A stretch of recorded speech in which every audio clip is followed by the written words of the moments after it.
ഉപ്പ് സത്യാഗ്രഹത്തെ ചായക്കോപ്പയിലെ കൊടുങ്കാറ്റ് എന്ന് വിശേഷിപ്പിച്ച ബ്രിട്ടീഷ് വൈസ്രോയ് ആയിരുന്നാണ് ചോദ്യം. ഓക്കെ, പണ്ട് തൊട്ടുള്ള ഒരു ചോദ്യമാണ്. ആരുടെ ആൻസർ?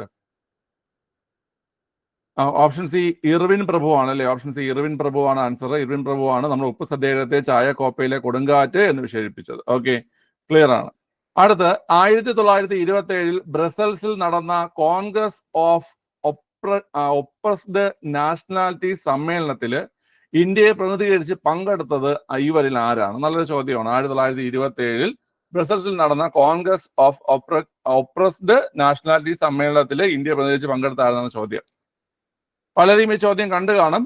അത് ഓപ്ഷൻ ഡി ജവഹർലാൽ നെഹ്റു ആണ് ആൻസർ. ജവഹർലാൽ നെഹ്റു ആണ് അതിന്റെ ആൻസർ ആയിട്ട് വരുന്നത് കേട്ടോ. ബ്രസൽസ്, ഈ ബ്രസൽസ് ഞാൻ ഒന്ന് രണ്ട് കാര്യം പറഞ്ഞിരുന്നു. നിങ്ങൾ ബ്രസൽസ് വെറുതെ കളഞ്ഞിട്ട് പോകാൻ പറ്റിയ സ്ഥലമല്ല ബ്രസൽസ്. ബ്രസൽസ് ഏത് രാജ്യത്തിന്? ബെൽജിയമാണ് കേട്ടോ. ബെൽജിയത്തിലാണ് ബ്രസൽസ് സ്ഥിതി ചെയ്യുന്നത്. ഒരു പ്രധാനപ്പെട്ട സംഘടനയുടെ ആസ്ഥാനമാണ് ഈ ബ്രസൽസ്. ഏത് സംഘടനയാണ്? നാറ്റോ. നാറ്റോയുടെ ആസ്ഥാനമാണ് ബ്രസൽസ്. നാറ്റോയുടെ പൂർണ്ണരൂപം നിങ്ങൾക്ക് അറിയാം, നോർത്ത് അറ്റ്ലാന്റിക് ട്രീറ്റി ഓർഗനൈസേഷൻ അല്ലേ? നാറ്റോയുടെ പൂർണ്ണരൂപം എന്താണ്? North Atlantic Treaty organisation. North Atlantic Treaty organisation എന്ന നാറ്റോയുടെ പൂർണ്ണരൂപം. ഓക്കെ, ഈ നാറ്റോയ്ക്ക് രൂപം നൽകിയത് ആരാണ്? അമേരിക്കയാണോ സോവിയറ്റ് യൂണിയൻ ആണോ? നാറ്റോയ്ക്ക് രൂപം നൽകിയത് യു എസ് എ ആണ് കേട്ടോ. USA ആണ്. നാറ്റോ ആയാലും സീറ്റോ ആയാലും സെന്റോ ആയാലും അതിനൊക്കെ രൂപം നൽകിയത് ആരാണ്? അത് USA ആണ് കേട്ടോ. നാറ്റോ ആയാലും സീറ്റോ ആയാലും സെന്റോ ആയാലും രൂപം നൽകിയത് USA ആണ്. ഇനി സോവിയറ്റ് യൂണിയൻ രൂപം നൽകിയ ഒരു സംഘടനയുണ്ട്. ഏതാണ്? അത് വാട്സാപ്പ് ആക്ട് ആണ്. വാട്സാപ്പ് ആക്ട് ആണ് സോവിയറ്റ് യൂണിയൻ രൂപം നൽകിയത്. വാട്സാപ്പ് ആക്ട് ആണ് കേട്ടോ. ഈ നാറ്റോ രൂപം കൊണ്ടത് എപ്പോഴാണ്? നാറ്റോ രൂപം കൊണ്ട് എപ്പോഴാണ് കുട്ടികളെ? 1949 ഡേറ്റ് എന്ന് പറയാമോ ആക്കെങ്കിലും? 1949 ഏപ്രിൽ മാസം 4-ാം തീയതിയാണ്. ഏപ്രിൽ മാസം 4-ാം തീയതിയാണ് നാറ്റോ രൂപം കൊണ്ടത്. നാറ്റോയുടെ മേധാവിയുടെ പേരെന്താണ്? നാറ്റോയുടെ മേധാവിയുടെ പേര് മാർക്ക് റുട്ടെ എന്നാണ് അല്ലേ? മാർക്ക് റുട്ടെ എന്നാണ് നാറ്റോയുടെ മേധാവിയുടെ പേര്. മാർക്ക് റുട്ടെ ഏത് രാജ്യക്കാരനാണ്? മാർക്ക് റുട്ടെ ഏത് രാജ്യക്കാരനാണ്ടാ? മാർക്ക് റുട്ടെ എത്യോപ്യ അല്ല, നെതർലാൻഡ് ആണ് കേട്ടോ. നെതർലാൻഡ് ആണ് മാർക്ക് റുട്ടയുടെ രാജ്യം. ഓക്കെ, മാർക്ക് റുട്ടെ നെതർലാൻഡുകാരനാണ്. ഓക്കെ, അപ്പൊ ഓർത്തോച്ച് വേണം, ബെൽജിയത്തിലെ ബ്രസൽസ് ആസ്ഥാനമായിട്ട് വരുന്ന അന്താരാഷ്ട്ര സംഘടനയാണ് NATO. North Atlantic Treaty Organisation എന്നാണ് നാറ്റോയുടെ പൂർണ്ണരൂപം. എന്താണ് ഈ നാറ്റോയുടെ പ്രത്യേകത എന്ന് പറയുന്നത്? ഒന്ന് കൂട്ടു. നാറ്റോയുടെ പ്രത്യേകത എന്താ? നാറ്റോ എന്ന് പറഞ്ഞു കഴിഞ്ഞാൽ ഒരു രാജ്യങ്ങളുടെ കൂട്ടായ്മയാണ്.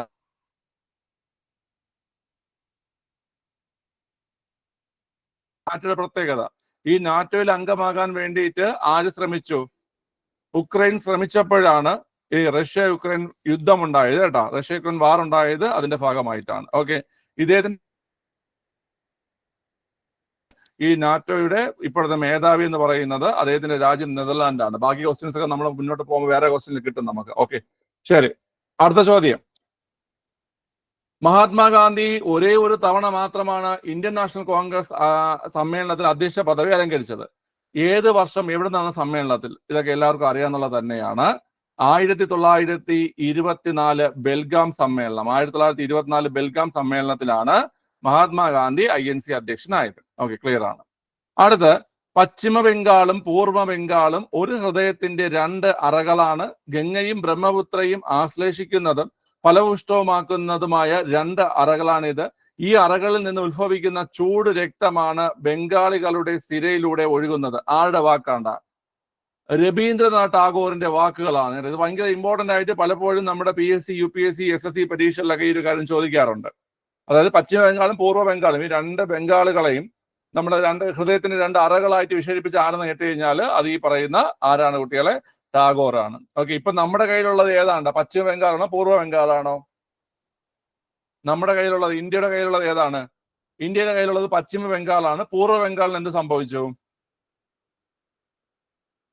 പൂർവ്വ ബംഗാളിന് എന്ത് സംഭവിച്ചു കുട്ടികളെ? പൂർവ്വ ബംഗാൾ ഒരു രാജ്യമായി മാറി അല്ലേ? ബംഗ്ലാദേശ് എന്ന് പറയുന്ന ഒരു രാജ്യമായിട്ട് പൂർവ്വ ബംഗാൾ മാറി അല്ലേ? ബംഗ്ലാദേശ് നമ്മുടെ പഴയ പൂർവ്വ ബംഗാളാണ് ഇപ്പോഴത്തെ ബംഗ്ലാദേശ് കേട്ടാ. ഓക്കെ, ക്ലിയർ ആണല്ലോ. ശരി. ഇവയിൽ ഏത് പ്രസ്ഥാനമാണ് ജ്യോതി റാവുഫുലെയുടെ നേതൃത്വത്തിൽ ആരംഭിച്ചത്?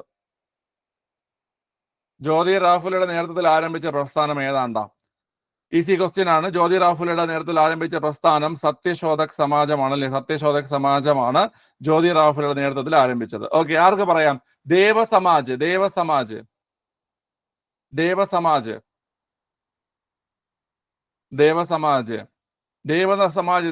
സ്ഥാപിച്ച ആരാണ്ടാ? ദേവസമാജ് സ്ഥാപിച്ച രണ്ട് ദേവന്മാരുടെ പേരെടുത്താൽ മതി. ശിവനാരായൺ അഗ്നിഹോത്രി കേട്ടാ.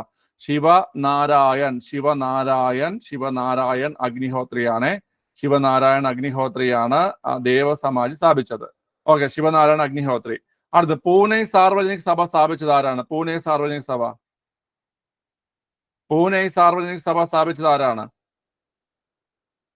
എം ജി റാനഡയാണ് പൂനെ സാർവജനിക് സഭ സ്ഥാപിച്ചത്. എം ജി റാനഡയാണ് കേട്ടോ. മഹാദേവ ഗോവിന്ദ റാനഡ എന്ന എം ജി റാനഡയാണ് പൂനെ സാർവജനിക് സഭ സ്ഥാപിച്ചത്. ഓക്കെ, പ്രാർത്ഥനാ സമാജം സ്ഥാപിച്ചത് ആരാണ്?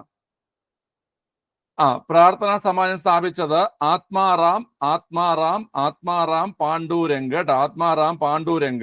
ആത്മാറാം പാണ്ഡുരംഗാണ് പ്രാർത്ഥനാ സമാജം സ്ഥാപിച്ചത്. ആത്മാറാം പാണ്ഡുരംഗാണ് കേട്ടോ. ഓക്കെ, അപ്പൊ ദേവസമാജം ശിവനാരായൺ അഗ്നിഹോത്രി, അതുപോലെ പൂനെ സാർവജനിക് സഭ എം ജി റാനഡെ, അതുപോലെ സത്യശോധക് സമാജ് ജ്യോതിറാവ് ഫുലെ, ആത്മാറാം പാണ്ഡുരംഗാണ് പ്രാർത്ഥനാ സമാജം സ്ഥാപിച്ചത്. ഓക്കെ, ക്ലിയർ ആണല്ലോ? ക്ലിയർ ആണ്. ശരി പിള്ളേരെ, ഈ ജ്യോതിറാവ് ഫുലെ ആരുടെ ഗുരുവാണ്? ആരുടെ രാഷ്ട്രീയ ഗുരുവാണ്ടായി? ബി ആർ അംബേദ്കറുടെ രാഷ്ട്രീയ ഗുരുവാണ് ജ്യോതിറാവ് ഫുലെ. ജ്യോതിറാവ് ഫുലെ ബി ആർ അംബേദ്കറുടെ രാഷ്ട്രീയ ഗുരുവാണ് ആര്? ജ്യോതിറാവ് ഫുലെ. ഈ എം ജി റാനഡെ ആരുടെ ഗുരുവാണ്? എം ജി റാനഡെ ആരുടെ ഗുരുവാണ്? ഗോപാലകൃഷ്ണ ഗോഖലെയുടെ ഗുരുവാണ് എം ജി റാനഡെ. ഈ ഗോപാലകൃഷ്ണ ഗോഖലെ ആരുടെയൊക്കെ ഗുരുവാണ്? ആരുടെയൊക്കെ രാഷ്ട്രീയ ഗുരുവാണ് ഗോപാലകൃഷ്ണ ഗോഖലെ? നമ്മുടെ ഗാന്ധിജിയുടെ ഗുരുവാണ്. അതുപോലെ തന്നെ മുഹമ്മദ് അലി ജിന്നയുടെ ഗുരുവാണ്. അതുപോലെ തന്നെ സരോജിനി നായിഡുവിന്റെയും ഗുരുവാണ് കേട്ടോ. അതായത് ഗോപാലകൃഷ്ണ ഗോഖലെയുടെ ഗുരുവാണ് എം ജി റാനഡെ. ഇനി ഗോപാലകൃഷ്ണ ഗോഖലെ ആരുടെയൊക്കെ ഗുരു എന്ന് കേട്ട് കഴിഞ്ഞാൽ നമ്മുടെ ഗാന്ധിജിയുടെ രാഷ്ട്രീയ ഗുരു, മുഹമ്മദ് അലി ജിന്നയുടെ രാഷ്ട്രീയ ഗുരു, അതുപോലെ സരോജിനി നായിഡുവിന്റെ രാഷ്ട്രീയ ഗുരു. ഇതെല്ലാം ആരാണ്? ഗോപാലകൃഷ്ണ ഗോഖലെയാണ്. ഓക്കെ, ക്ലിയർ ആണ്. ഇനി ഞാൻ ചോദിക്കട്ടെ, സി ആർ ദാസ് ആരുടെ രാഷ്ട്രീയ ഗുരുവാണ്? ചിത്തരഞ്ജൻ ദാസ് ആരുടെ രാഷ്ട്രീയ ഗുരുവാണ്? അല്ലെങ്കിൽ ചിത്തരഞ്ജൻ ദാസ് ആരുടെ രാഷ്ട്രീയ ഗുരുവാണ്? സുഭാഷ് ചന്ദ്രബോസിന്റെ രാഷ്ട്രീയ ഗുരുവാണ് ആര്? സി ആർ ദാസ് അല്ലെങ്കിൽ ചിത്തരഞ്ജൻ ദാസ്. സുഭാഷ് ചന്ദ്രബോസിന്റെ രാഷ്ട്രീയ ഗുരുവാണ് ആര്? സി ആർ ദാസ് കേട്ടോ. ഓക്കെ, ക്ലിയർ ആണ്. അടുത്ത്, ഇന്ത്യയുടെ കിഴക്കേ അറ്റമായ കിബുത്തു ഏത് സംസ്ഥാനത്താണ്? കിബുത്തു നമ്മുടെ ഇന്ത്യയുടെ കിഴക്കേ അറ്റമാണ്. അരുണാചൽ പ്രദേശിൽ സ്ഥിതി ചെയ്യുന്നു. അരുണാചൽ പ്രദേശിലാണ് കിബുത്തു എന്ത് ചെയ്യുന്നത് കുട്ടികളെ? സ്ഥിതി ചെയ്യുന്നത്. ഓക്കെ, ഞാൻ ഒന്ന് രണ്ട് കാര്യം ഇവിടെ ചോദിക്കുകയാണ്, നിങ്ങൾക്ക് ചോദ്യം വരും. ഇന്ത്യയുടെ തെക്ക് വടക്ക് ദൂരം എത്രയാണ്? അതായത് നോർത്ത് സൗത്ത് ഡിസ്റ്റൻസ് എത്രയാണ്? ഇന്ത്യയുടെ തെക്ക് വടക്ക് ദൂരം എന്ന് പറഞ്ഞു കഴിഞ്ഞാൽ 3214 കിലോമീറ്റർ ആണ്. ഇനി ഇന്ത്യയുടെ കിഴക്ക് പടിഞ്ഞാറ് ഡിസ്റ്റൻസ് എത്രയാണ്? ഇന്ത്യയുടെ കിഴക്ക് പടിഞ്ഞാറ് ഡിസ്റ്റൻസ് എന്ന് പറഞ്ഞു കഴിഞ്ഞാൽ, അതായത് ഇന്ത്യയുടെ ഈസ്റ്റ് വെസ്റ്റ് ഡിസ്റ്റൻസ് എന്ന് പറഞ്ഞു കഴിഞ്ഞാൽ 2933 കിലോമീറ്റർ ആണ്. 2933 കിലോമീറ്റർ ആണ്. ഓക്കെ, ഇന്ത്യയുടെ ഈ പറയുന്ന കിഴക്കേ അറ്റമാണ് കിബുത്തു. കിഴക്കേറ്റത്തെ സംസ്ഥാനം ചോദിക്കുകയാണെങ്കിൽ അരുണാചൽ പ്രദേശ്. ഇനി ഇന്ത്യയുടെ തെക്കേ അറ്റം ഏതാണ്? ഇന്ത്യയുടെ തെക്കേ അറ്റം എന്ന് പറഞ്ഞു കഴിഞ്ഞാൽ ഇന്ദിരാ പോയിന്റ് ആണ്. അല്ലെങ്കിൽ നമ്മൾ അതിനെ പാഴ്സൺ പോയിന്റ് എന്നും പിക്മാലിയൻ പോയിന്റ് എന്നൊക്കെ പറയും കേട്ടോ. ഇന്ദിരാ പോയിന്റ് എന്നോ അല്ലെങ്കിൽ പാഴ്സൺ പോയിന്റ് എന്നോ അല്ലെങ്കിൽ പിക്മാലിയൻ പോയിന്റ് എന്നൊക്കെ പറയുന്നത് ഈ ഇന്ദിരാ പോയിന്റിനെയാണ്. അത് സ്ഥിതി ചെയ്യുന്നത് നമ്മുടെ ആൻഡമാൻ നിക്കോബാറിലാണ് കേട്ടോ. എന്നാൽ ഉപദ്വീപീയ ഇന്ത്യയുടെ തെക്കേറ്റം എന്ന് ചോദിക്കുകയാണെങ്കിൽ, ഉപദ്വീപീയ ഇന്ത്യയുടെ തെക്കേറ്റം ചോദിക്കുകയാണെങ്കിൽ, അല്ലെങ്കിൽ ഇന്ത്യൻ ഉപഭൂഖണ്ഡത്തിന് തെക്കേറ്റം ചോദിക്കുകയാണെങ്കിൽ കന്യാകുമാരിയാണ് കേട്ടോ. കന്യാകുമാരിയാണ്. കന്യാകുമാരി. തെക്കേറ്റത്തെ സംസ്ഥാനം ഏതാണ്? ഇന്ത്യയിലെ തെക്കേറ്റത്തെ സംസ്ഥാനം ഏതാണ്? ഇന്ത്യയുടെ തെക്കേറ്റത്തെ സംസ്ഥാനം തമിഴ്നാടാണ് കേട്ടോ. തമിഴ്നാടാണ് തെക്കേറ്റത്തെ സംസ്ഥാനം. തമിഴ്നാടാണ് തെക്കേറ്റത്തെ സംസ്ഥാനം കേട്ടോ. അതായത് ഇന്ത്യയുടെ തെക്കേറ്റം ചോദിച്ചാൽ, ഇന്ത്യൻ യൂണിയന്റെ തെക്കേറ്റം ചോദിച്ചാൽ ഇന്ദിരാ പോയിന്റ് ആൻഡമാൻ നിക്കോബാറിലാണ്. എന്നാൽ നമ്മുടെ ഉപദ്വീപീയ ഇന്ത്യയുടെ തെക്കേറ്റം എന്നോ അല്ലെങ്കിൽ ഇന്ത്യൻ ഉപഭൂഖണ്ഡ തെക്കേറ്റം ചോദിച്ചു കഴിഞ്ഞാൽ കന്യാകുമാരിയാണ്, അത് തമിഴ്നാടിലാണ്. ഓക്കെ, ക്ലിയർ ആണ്. ഇനി ഇന്ത്യയുടെ പടിഞ്ഞാറ് അറ്റത്തിന്റെ പേരെന്താണ്? ഇന്ത്യയുടെ പടിഞ്ഞാറ് അറ്റത്തിന്റെ പേരെന്താണ്? ഗുഹാർ മോത്തി ആണല്ലേ. ഗുഹാർ മോത്തി. നാറ്റോയിൽ 32 അംഗങ്ങളല്ലേ? 33 പറഞ്ഞല്ലേ നമ്മള്? 32 കേട്ടോ നാറ്റോയിൽ. 32ാമത്തെ അംഗമല്ലേ സ്വീഡൻ?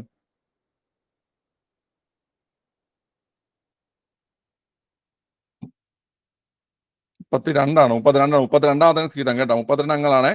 തിരുത്തിക്കോണയുടെ 32 അംഗങ്ങളാണ് നാറ്റോയില്. 32 കേട്ടോ. 32 അംഗങ്ങളാണ്. 32ാമത്തെ മെമ്പറാണ് സ്വീഡൻ കേട്ടോ. 32 32ാമത്തെ മെമ്പറാണ് സ്വീഡൻ. ഓക്കെ. ഫിൻലാൻഡ് 31. 32ആണ് മെമ്പേഴ്സ് കേട്ടോ. 32ആണ് മെമ്പേഴ്സ്. 32ാമത്തെ സ്വീഡൻ, 31 ഫിൻലാൻഡ്. ഓക്കെ, ക്ലിയർ ആണ്. എടാ അത് തിരുത്തിക്കോണേ നോട്ട് എഴുതുന്നവര്. ഓക്കെ, ക്ലിയർ ആണല്ലോ.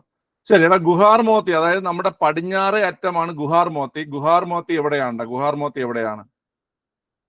ഗുഹാർ മോത്തി ഗുജറാത്തിലാണ് കേട്ടോ. ഗുഹാർ മോത്തി എവിടെയാണ്? ഗുജറാത്തിലാണ് ഗുഹാർ മോത്തി. ഓക്കെ, ക്ലിയർ ആണ്. ഇനി ഇന്ത്യയുടെ വടക്കേ അറ്റം ഏതാണ്? ഇന്ത്യയുടെ വടക്കേ അറ്റം ഇന്ദിരാ കോൾ ആണ് കേട്ടോ. ഇന്ദിരാ കോൾ ആണ് വടക്കേ അറ്റം. ഓക്കെ, ഈ ഇന്ദിരാ കോൾ എവിടെയാണ്? ഇന്ദിരാ കോൾ സ്ഥിതി ചെയ്യുന്നത് ലഡാക്കിലാണ്. ലഡാക്കിലാണ്. ഓക്കെ, ഇനി നിങ്ങൾ ശ്രദ്ധിക്കേണ്ട ഒരു കാര്യമുണ്ട്. ഇന്ത്യയുടെ വടക്കേ അറ്റത്തെ സംസ്ഥാനം ഏതാണ്? അതൊരു മാറിയ ചോദ്യമാണ്. വടക്കേറ്റത്തെ സംസ്ഥാനം ഏതാണ്? വടക്കേറ്റത്തെ സംസ്ഥാനം ഹിമാചൽ പ്രദേശാണ് കേട്ടോ. വടക്കേറ്റ സംസ്ഥാനം ഏതാണ്? ഹിമാചൽ പ്രദേശാണ് വടക്കേറ്റത്തെ സംസ്ഥാനം. ഓക്കെ, അപ്പൊ ഏറ്റവും വടക്കേറ്റത്തെ പോയിന്റ് എന്ന് പറഞ്ഞു കഴിഞ്ഞാൽ ഇന്ദിരാ കോളാണ്. ആ ഇന്ദിരാ കോൾ സ്ഥിതി ചെയ്യുന്നത് ലഡാക്കിലാണ് സ്ഥിതി ചെയ്യുന്നത്. ഇനി എൻ്റെ വടക്കേറ്റത്തെ സംസ്ഥാനം എന്ന് ചോദിച്ചാൽ ഹിമാചൽ പ്രദേശാണ് കേട്ടോ. മുമ്പ് അത് ജമ്മു കാശ്മീർ ആയിരുന്നു. ഇപ്പൊ ജമ്മു കാശ്മീർ ഒരു യൂണിയൻ ടെറിട്ടറി ആയി മാറിയപ്പോൾ നമ്മുടെ ഏറ്റവും വടക്കേറ്റത്തെ സംസ്ഥാനമായിട്ട് ഹിമാചൽ പ്രദേശ് മാറി. ഓക്കെ, 1 അല്ല 2 യൂണിയൻ ടെറിട്ടറി ആയിട്ടാണ് മാറിയത് കേട്ടോ. 2 യൂണിയൻ ടെറിട്ടറി. ജമ്മു കാശ്മീർ എന്നും ലഡാക്ക് എന്നും പേരുള്ള 2 യൂണിയൻ ടെറിട്ടറി ആയി മാറി. ഓക്കെ, ഇത് എത്രയും സെറ്റ് ആണോ? മനസ്സിലായോ? ഒന്നുകൂടെ പറയണോ? ഇത് ഈ വടക്ക് തെക്കൊക്കെ ഒന്നുകൂടെ പറയണോ? വേണ്ടല്ലോ. ഓക്കെ, നിങ്ങൾ പരീക്ഷയിൽ ചോദ്യം വരും കേട്ടോ. സ്റ്റേറ്റ്മെന്റ് ആയിട്ടൊക്കെ ചോദ്യം വരും. അപ്പൊ അത് 10th ലെവലായാലും +2 ആയാലും ഡിഗ്രി ആയാലും ഇത് നിങ്ങൾ പഠിച്ചിരിക്കേണ്ടതാണ് കേട്ടോ. ഡൗട്ട് എന്തെങ്കിലും ചോദിക്കേ. ശരി. ബംഗാൾ ഉൾക്കടൽ നദീവ്യൂഹത്തിൽ ഉൾപ്പെടാത്ത നദി ഏതാണ്? ബംഗാൾ ഉൾക്കടൽ നദീവ്യൂഹത്തിൽ, അതായത് ബംഗാൾ ഉൾക്കടലിലേക്ക് ഒഴുകിയെത്തുന്ന നദി ഏതാണ് ചോദിച്ചിരിക്കുന്നത്. ഏത് നദിയാ പിള്ളേരെ? അത് നർമ്മദ നദിയാണ്. ബംഗാൾ ഉൾക്കടലില് ഒഴുകിയെത്താത്ത നദി എന്ന് കേട്ട് കഴിഞ്ഞാല് അത് നർമ്മദ നദിയാണ്. നർമ്മദ നദി എവിടെ പതിക്കുന്നു? നർമ്മദ നദി അറബിക്കടലിൽ പതിക്കുന്നു. എങ്കിൽ പറ, നർമ്മദ നദി അറബിക്കടലിൽ പതിക്കുന്നത്, പതിക്കുന്ന സ്ഥലത്തിന്റെ പേരെന്താണ്? മൗത്ത്. മൗത്തിന്റെ പേരെന്താണ്? നമ്മുടെ നദി മറ്റൊരു ജലാശയത്തിൽ ചേരുന്ന ഭാഗത്തെയാണ് നമ്മൾ മൗത്ത് എന്ന് പറയുന്നത്. നർമ്മദയുടെ മൗത്ത് ഏതാണ് പിള്ളേരെ? ആർക്ക് പറയാം? നർമ്മദയുടെ മൗത്ത് ഗുജറാത്തിലാണ്. ഗുജറാത്തിലെ പിള്ളേരെ ഗുജറാത്തിലെ ഗൾഫ് ഓഫ് കാമ്പത്ത് ഏതാണ് കുട്ടികളെ? ഗുജറാത്തിലെ ഗൾഫ് ഓഫ് കാമ്പത്ത് നിങ്ങൾ കേട്ടിട്ടുണ്ടോ? ഗൾഫ് ഓഫ് കാമ്പത്ത് എന്ന് കേട്ടിട്ടുണ്ടോ? അത് തന്നെയാണ്. ഗുജറാത്തിലെ ഗൾഫ് ഓഫ് കാമ്പത്തിൽ വെച്ചിട്ടാണ് നർമ്മദ നദി എന്ത് ചെയ്യുന്നത്? അറബിക്കടലിൽ പതിക്കുന്നത് കേട്ടോ. ഗൾഫ് ഓഫ് കാമ്പത്ത് എന്ന് പറയും. ഗൾഫ് ഓഫ് കാമ്പത്തിൽ വെച്ചിട്ടാണ് എന്ത് ചെയ്യുന്നത്? നർമ്മദ നദി അറബിക്കടലിൽ പതിക്കുന്നത് കേട്ടോ. Gulf of Khambhat Gujarat. Clear ആണ്. അടുത്ത ചോദ്യം, തെറ്റായ ജോഡി ഏതെന്നാണ്. ഗോവയുടെ ജീവരേഖ മണ്ഡോവി. ശരിയാണോ തെറ്റാണോ? ഗോവയുടെ ജീവരേഖ മണ്ഡോവി ശരിയാണ്. സിക്കിമിന്റെ ജീവരേഖ ടീസ്റ്റ ശരിയാണ്. അതുപോലെ തന്നെ ആന്ധ്രാപ്രദേശിന്റെ ജീവരേഖ മഹാനദി. ശരിയോ തെറ്റോ? തെറ്റാണ്. ആന്ധ്രാപ്രദേശിന്റെ ജീവരേഖ എന്നറിയപ്പെടുന്നത് ഏതാണ് കുട്ടികളെ? ആന്ധ്രാപ്രദേശിന്റെ ജീവരേഖ ഗോദാവരിയാണ്. ഗോദാവരിയാണ് ആന്ധ്രാപ്രദേശിന്റെ ജീവരേഖ. ഗോദാവരിയാണ് ആന്ധ്രാപ്രദേശിന്റെ ജീവരേഖ. മഹാരാഷ്ട്രയുടെ ജീവരേഖ കൊയ്ന. ശരിയാണ് കേട്ടോ. മഹാരാഷ്ട്രയുടെ ജീവരേഖ കൊയ്ന ശരിയാണ്. ക്ലിയർ ആണല്ലോ. ഇനി നിങ്ങൾ പറഞ്ഞേ, അസമിന്റെ ജീവരേഖ ഏതാണ്? അസമിന്റെ ജീവരേഖ എന്നറിയപ്പെടുന്നത്, അസമിന്റെ ജീവരേഖ എന്നറിയപ്പെടുന്നത് ബ്രഹ്മപുത്രയെ തന്നെയാണ്. അസമിന്റെ ജീവരേഖ എന്നറിയപ്പെടുന്നതും ബ്രഹ്മപുത്രയാണ്. അതുപോലെ തന്നെ ബ്രഹ്മപുത്രയുടെ ദാനം എന്നറിയപ്പെടുന്നതും അസമിനെയാണ്. പക്ഷെ എന്നാൽ അതുപോലെ തന്നെ അസമിന്റെ ദുഃഖം എന്നറിയപ്പെടുന്നതും ഏത് തന്നെയാണ്? ബ്രഹ്മപുത്ര തന്നെയാണ്. ഇതെല്ലാം ബ്രഹ്മപുത്രയാണ്. അതായത് ദുഃഖവും സന്തോഷവും എല്ലാം ഏത് തന്നെയാണ്? ബ്രഹ്മപുത്രയാണ്. ക്ലിയർ ആണല്ലോ. കേരളത്തിന്റെ ജീവരേഖ എന്നറിയപ്പെടുന്നതോ? കേരളത്തിന്റെ ജീവരേഖ, കേരളത്തിന്റെ ജീവരേഖ എന്നറിയപ്പെടുന്നത് പെരിയാറിനെയാണ്. കേരളത്തിന്റെ ജീവരേഖ എന്നറിയപ്പെടുന്നത് പെരിയാറിനെയാണ്. ഓക്കെ, ക്ലിയർ ആണ്. അങ്ങനെയാണെങ്കിൽ നമ്മുടെ തിരുവിതാംകൂറിന്റെ ജീവരേഖ എന്നറിയപ്പെട്ടിരുന്ന നദി ഏതാണ്ടാ? തിരുവിതാംകൂറിന്റെ ജീവരേഖ എന്നറിയപ്പെട്ടിരുന്ന നദി പമ്പ നദിയാണ് കേട്ടോ. പമ്പ നദിയാണ് തിരുവിതാംകൂറിന്റെ അല്ലെങ്കിൽ മധ്യ തിരുവിതാംകൂറിന്റെ ജീവരേഖ എന്നൊക്കെ അറിയപ്പെട്ടിരുന്നത് ഏതാണ്? പമ്പയാണ്. പമ്പ. ഓക്കെ, ക്ലിയർ ആണ്. ശരി. മഹാരാഷ്ട്രയുടെ ജീവരേഖ മറക്കണ്ട, കൊയ്നയാണ് മഹാരാഷ്ട്രയുടെ ജീവരേഖ. അടുത്ത, ഇന്ത്യൻ റെയിൽവേ സോണുകളും അവയുടെ ആസ്ഥാനവും നൽകുന്നു. തെറ്റായത് ഏത്? കണ്ടുപിടിച്ചേ.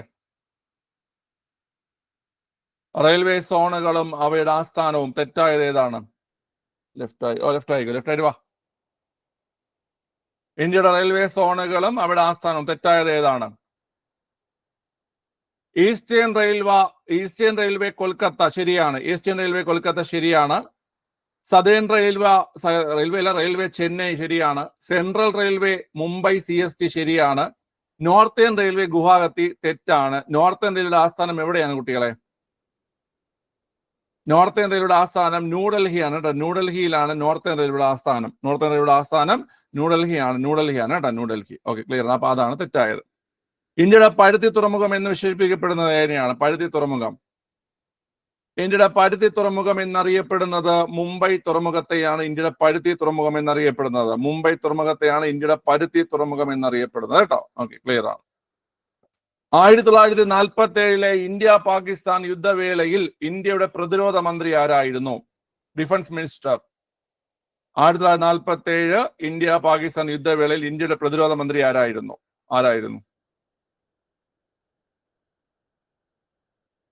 അറിയില്ല ആർക്കും? ഈസി ക്വസ്റ്റ്യൻ ആണ്. 1947 ഇന്ത്യ പാകിസ്ഥാൻ യുദ്ധ സമയത്ത് ഇന്ത്യയുടെ പ്രതിരോധ മന്ത്രി ആരാണ് കുട്ടികളെ? അത് ബൽദേവ് സിംഗ് ആണ് കേട്ടോ. ബൽദേവ് സിംഗ് ആണ് ആൻസർ. ബൽദേവ് സിംഗ് ആണ് കേട്ടോ.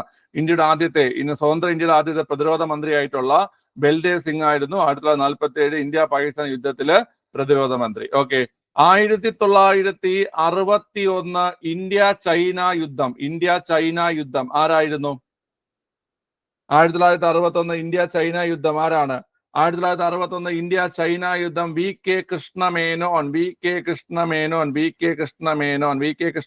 ആണ് കേട്ടോ. ഓക്കെ, അടുത്ത് 1965 ഇന്ത്യ പാകിസ്ഥാൻ യുദ്ധം. 1965 ഇന്ത്യ പാകിസ്ഥാൻ യുദ്ധം ആരാണ്? 1965 ഇന്ത്യ പാകിസ്ഥാൻ യുദ്ധത്തില് പ്രതിരോധ മന്ത്രി ആരായിരുന്നു? VK കൃഷ്ണമേനോനാണോ? യുദ്ധത്തില് OB ചവാൻ അല്ലേടേ? OB ചവാനല്ലേ? OB ചവാനാണ് കേട്ടോ. OB ചവാനാണ് 1965 ഇന്ത്യ പാകിസ്ഥാൻ യുദ്ധ സമയത്ത് ഈ പ്രതിരോധ മന്ത്രി എന്ന് പറയുന്നത്. 1971 ഇന്ത്യ പാകിസ്ഥാൻ യുദ്ധം. 1971 ഇന്ത്യ പാകിസ്ഥാൻ യുദ്ധം. 1971 ഇന്ത്യ പാകിസ്ഥാൻ യുദ്ധം ആരാണ്? ആർക്ക് പറയാം? 1971 ഇന്ത്യ പാകിസ്ഥാൻ യുദ്ധ സമയത്ത് ജഗ്ജീവൻ റാം ആണ് കേട്ടോ. ജഗ്ജീവൻ റാം ആണ് കേട്ടോ. 1971 ഇന്ത്യ പാകിസ്ഥാൻ യുദ്ധ സമയത്ത് ജഗ്ജീവൻ റാം ആണ്. അടുത്ത 1999 കാർഗിൽ യുദ്ധ സമയത്ത് 1999 കാർഗിൽ യുദ്ധ സമയത്ത് ആരായിരുന്നു പ്രതിരോധ മന്ത്രി? 99 കാർഗിൽ യുദ്ധ സമയത്ത് ആരായിരുന്നു പ്രതിരോധ മന്ത്രി? കാർഗിൽ യുദ്ധം അറിയോ ആർക്കെങ്കിലും? വളരെ ജോർജ് ഫെർണാണ്ടസ് ആണ് കേട്ടോ. ജോർജ് ഫെർണാണ്ടസ് ആയിരുന്നു 1999 കാർഗിൽ യുദ്ധ സമയത്ത് ഇന്ത്യയുടെ പ്രതിരോധ മന്ത്രി എന്ന് പറയുന്നത് കേട്ടോ, ജോർജ് ഫെർണാണ്ടസ്. ഓക്കെ, ക്ലിയർ ആണ്. അപ്പൊ നമുക്ക് നോക്കാം എന്തൊക്കെയാണെന്ന്. 1947 ഇന്ത്യ പാകിസ്ഥാൻ യുദ്ധവേളയിൽ ഇന്ത്യയുടെ പ്രതിരോധ മന്ത്രിയായിരുന്നത് ബൽദേവ് സിംഗ് ആണ്. 1961 ഇന്ത്യ ചൈന യുദ്ധത്തില് VK കൃഷ്ണമേനോനായിരുന്നു പ്രതിരോധ മന്ത്രി. 1965 ഇന്ത്യ പാകിസ്ഥാൻ യുദ്ധ സമയത്ത് YB ചവാൻ ആണ് പ്രതിരോധ മന്ത്രി. 1971 ഇന്ത്യ പാകിസ്ഥാൻ യുദ്ധമുണ്ടായപ്പോൾ ജഗ്ജീവൻ റാം ആയിരുന്നു പ്രതിരോധ മന്ത്രി. 1999 കാർഗിൽ യുദ്ധത്തില് ജോർജ് ഫെർണാണ്ടസ് ആയിരുന്നു പ്രതിരോധ മന്ത്രി കേട്ടോ. ജോർജ് ഫെർണാണ്ടസ് ആയിരുന്നു പ്രതിരോധ മന്ത്രി. ഓക്കെ, ഇപ്പോഴത്തെ പ്രതിരോധ മന്ത്രി ആരാ? നമ്മുടെ ഇപ്പോഴത്തെ പ്രതിരോധ മന്ത്രി ആരാ? ഇപ്പോഴത്തെ പ്രതിരോധ മന്ത്രി ആരാ കുട്ടികളെ? ഇപ്പോഴത്തെ രാജ്നാഥ് സിംഗ് ആണ്. അമിത്ഷാ പ്രതിരോധ മന്ത്രി ആക്കിയാടാ. രാജ്നാഥ് സിംഗ് ആണ് കേട്ടോ. രാജ്നാഥ് സിംഗ് ആണ് ഇപ്പോഴത്തെ പ്രതിരോധ മന്ത്രി. ക്ലിയർ ആണല്ലോ, രാജ്നാഥ് സിംഗ്. ഓക്കെ, ക്ലിയർ ആണ്. അടുത്ത്, ഇവയിൽ ഏത് സംസ്ഥാനത്തിന്റെ രൂപീകരണവുമായി ബന്ധപ്പെട്ട കമ്മിറ്റിയാണ് BN ശ്രീകൃഷ്ണ കമ്മിറ്റി? ഇതൊക്കെ ഈസി ക്വസ്റ്റ്യൻ. BN ശ്രീകൃഷ്ണയൊക്കെ നമുക്കറിയാം തെലങ്കാന രൂപീകരണമാണ് അല്ലേ? തെലങ്കാന രൂപീകരണവുമായി ബന്ധപ്പെട്ട കമ്മിറ്റിയാണ് BN ശ്രീകൃഷ്ണ കമ്മിറ്റി. ഓക്കെ, ക്ലിയർ ആണ്. സിയാച്ചിൻ മഞ്ഞുമലകളുടെ നിയന്ത്രണം പിടിച്ചെടുക്കാൻ 1984 ഇന്ത്യൻ സൈന്യം നടത്തിയ സൈനിക നീക്കത്തിന് നൽകിയ പേരെന്താണ്? സിയാച്ചിൻ മഞ്ഞുമലകളെ പിടിച്ചെടുക്കാൻ വേണ്ടി 1984 ഇന്ത്യൻ സേന നടത്തിയ സൈനിക നീക്കത്തിന്റെ പേരാണ് ഓപ്പറേഷൻ മേഘദൂത്. ഓപ്പറേഷൻ മേഘദൂത് എന്നാണ് അതിന്റെ പേര് കേട്ടോ. ഓക്കെ, നമുക്കറിയാം ലോകത്തിലെ ഏറ്റവും ഉയരത്തിലുള്ള യുദ്ധഭൂമിയാണ് ഏത്?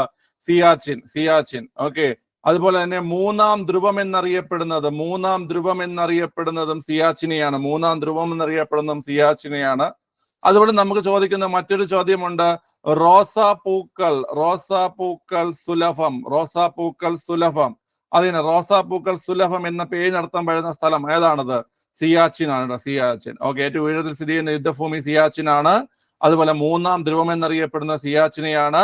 റോസാപ്പൂക്കൾ സുലഭം എന്നറിയപ്പെടുന്ന അല്ലെങ്കിൽ അതിനർത്ഥം വരുന്ന പേര് അതും ഏതാണ് കുട്ടികളെ? സിയാച്ചിനാണ്. ഓക്കെ, ക്ലിയർ ആണ്. അടുത്ത്, ഒന്നാം പഞ്ചവത്സര പദ്ധതിയുടെ ആമുഖം തയ്യാറാക്കിയത് ആരാണ്? ഒന്നാം പഞ്ചവത്സര പദ്ധതിയുടെ ആമുഖം തയ്യാറാക്കിയത് KN രാജാണ് കേട്ടോ. KN രാജ് മലയാളിയാണ്. ഓക്കെ, ഒന്നാം പഞ്ചവത്സര പദ്ധതിയുടെ ആമുഖം തയ്യാറാക്കിയത് KN രാജാണ്. അദ്ദേഹം ഒരു മലയാളിയാണ്. എന്നാൽ ഹരോഡ് ഡോമർ മോഡൽ എന്നറിയപ്പെടുന്നത് ഒന്നാം പഞ്ചവത്സര പദ്ധതിയാണ് അല്ലേ? ഹരോഡ് ഡോമർ മോഡൽ എന്നറിയപ്പെടുന്നത് ഒന്നാം പഞ്ചവത്സര പദ്ധതിയാണ്. ഓക്കെ, അതുപോലെ തന്നെ നമുക്കറിയാം മെഹലനോബിസ് മോഡൽ ഒക്കെ നമ്മൾ പഠിക്കുന്നതന്നെ. മെഹലനോബിസ് മോഡൽ 2, ഗാഡ്ഗിൽ മോഡൽ ഏതാണ്? ഗാഡ്ഗിൽ മോഡൽ 3ആണ്. ഓക്കെ, അടുത്ത DP ധർ മോഡൽ എന്നറിയപ്പെടുന്നത് അഞ്ചാം പഞ്ചവത്സര പദ്ധതിയാണ്. DP ധർ മോഡൽ എന്നറിയപ്പെടുന്നത്. ഓക്കെ, അതുപോലെ തന്നെ റാവു മൻമോഹൻ മോഡൽ എന്നറിയപ്പെടുന്നത് അല്ലെങ്കിൽ മൻമോഹൻ മോഡൽ എന്നറിയപ്പെടുന്നത് ഏതാണ്? അത് 8ാം പഞ്ചവത്സര പദ്ധതിയാണ്. റാവു മൻമോഹൻ മോഡൽ അല്ലെങ്കിൽ മൻമോഹൻ മോഡൽ എന്നറിയപ്പെടുന്നത് 8ാം പഞ്ചവത്സര പദ്ധതിയാണ്. കേരള മോഡൽ എന്നറിയപ്പെടുന്ന ഏതാണ്ടാ? കേരള മോഡൽ എന്നറിയപ്പെടുന്നത് 10ാം പഞ്ചവത്സര പദ്ധതിയാണ്. കേരള മോഡൽ എന്നറിയപ്പെടുന്നത് കേട്ടോ 10ാം പഞ്ചവത്സര പദ്ധതിയാണ്. ഓക്കെ, ക്ലിയർ ആണല്ലോ. ജനകീയ പദ്ധതി 9. Okay, Kerala model 10.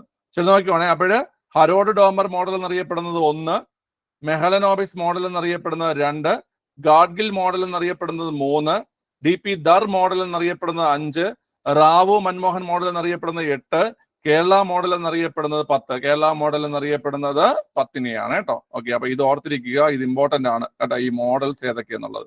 അപ്പൊ ഒന്നാം പഞ്ചവത്സര പദ്ധതി പ്രവർത്തിച്ചിട്ടുള്ള മലയാളിയാണ് അല്ലെങ്കിൽ അതിന്റെ ആമുഖം തയ്യാറാക്കിയ വ്യക്തിയാണ് ആര്? ഈ പറയുന്ന KN രാജ് കേട്ടോ, KN രാജ്. ഓക്കെ, ക്ലിയർ ആണ്. ശരി, അടുത്ത്, ഇവയിൽ ഏത് സ്ഥാപനത്തിന്റെ ആപ്തവാക്യമാണ് atoms in the service of the nation? Atoms in the service of the nation. Atoms in the service of the nation. ഏതാണ് കുട്ടികളെ? ബാർക്ക് അല്ലേ? ബാർക്കിന്റെയാണ്. ബാർക്ക് കേട്ടോ, BARC. Atoms in the service of the nation. ബാർക്കിന്റെ ആപ്തവാക്യമാണ് atoms in the service of the nation. Okay, clear ആണ്. അടുത്ത്, ഇവരിൽ ഇന്ത്യൻ ഭരണഘടനാ നിർമ്മാണ സഭയില് അംഗമല്ലാതിരുന്നത് ആരാണ്? ഭരണഘടനാ നിർമ്മാണ സഭയിൽ അംഗമല്ലാതിരുന്നത് ഈസി ക്വസ്റ്റ്യൻ ആണ്. ആരാണ്ട? AV കുട്ടിമാളു അമ്മ. ആരാണ് കുട്ടികളെ? AV കുട്ടിമാളു അമ്മയാണ് ആൻസർ. AV കുട്ടിമാളു അമ്മ. ഓക്കെ, അതായത് ആനി മസ്കരിൻ അംഗമായിരുന്നു. ആനി മസ്കരിൻ തിരുവിതാംകൂറിൽ നിന്ന് അംഗമായിരുന്നു. അമ്മു സ്വാമിനാഥൻ അംഗമായിരുന്നു. മദ്രാസിൽ നിന്ന് അമ്മു സ്വാമിനാഥൻ അംഗമായിരുന്നു. ദാക്ഷായണി വേലായുധനും അംഗമായിരുന്നു. മദ്രാസിൽ നിന്നാണ് ദാക്ഷായണി വേലായുധൻ അംഗമായിരുന്നത്. AV കുട്ടിമാളു അമ്മ. ഈ AV കുട്ടിമാളു അമ്മന്റെ പ്രവർത്തന മേഖല തിരുവിതാംകൂർ ആയിരുന്നോ മലബാർ ആയിരുന്നോ? അത് നമുക്ക് ചോദിക്കുന്നതാണ്. AV കുട്ടിമാളു അമ്മ പ്രവർത്തനങ്ങൾ നടത്തിയിരുന്നത് മലബാറിൽ നിന്നാണ് കേട്ടോ. മലബാറിൽ നിന്നാണ്. നമ്മുടെ കേരള നവോത്ഥാനത്തിൽ പ്രധാനപ്പെട്ട പങ്കുവച്ചിട്ടുള്ള വ്യക്തിയാണ് AV കുട്ടിമാളു അമ്മ. അവര് പ്രവർത്തനം നടത്തിയിട്ടുള്ളത് മലബാറിൽ നിന്നാണ് കേട്ടോ. മലബാർ. ഓക്കെ, മലബാർ.